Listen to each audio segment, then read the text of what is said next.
We're all searching for that perfect printer setup to make our printing lives a breeze, but more times than not, that breeze turns out to be flatulence. In this video, I'll share my printer setup that seems to work time and time again. So guys, you gotta be good in bed.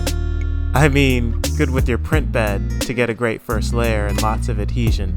The first layer sets you up for success, and without it, your print will usually fail. So I go with a glass bed because it won't warp, and it's super flat and lasts an incredibly long time. But you have to know how to use glass or you'll just be printing headaches. The secret is having the right Z offset and cheap hairspray. No, this isn't the result of trying to make my printer look more stylish. Cheap hairspray has plastic that PLA adheres to really well, and I print primarily with PLA. One more tip is that I sand down my glass bed with some 200 grit sandpaper just to get the right adhesion when I first get it. If you're anything like me, you immediately got tired of running to and from your laptop and printer with the USB stick to send print files.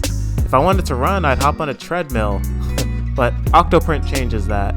Octoprint runs through your phone or your computer on a small Raspberry Pi next to your printer and lets you send files straight from your slicer or your phone to your printer. Yeah, super convenient, right? And it lets you control functions like homing and bed leveling through its terminal. My favorite feature is the webcam, so you can view your prints without being in front of them.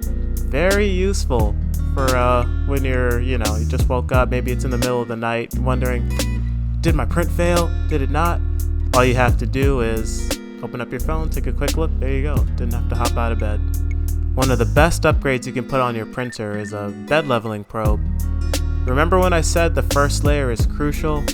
Yeah, combined with a glass bed, this solves that easily.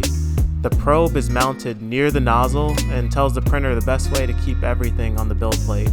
Couple that with Z baby stepping live during the print, and you end up with significantly more reliable prints.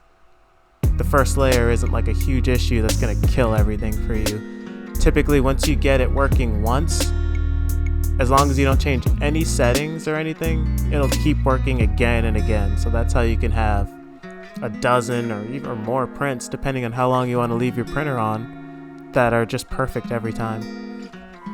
So guys, 3D printer setups are like snowflakes. They're incredibly divisive and everyone argues about which one is best. Wait, I mean no two are alike. Stock is great, but this is my current setup and it's allowed me to basically push print and walk away. Or not even walk away anywhere because I'm already on the couch remotely starting to print. Most of the time without even checking the build plate. Let me know what your printer setup looks like and how you think I can improve mine. Stay printing.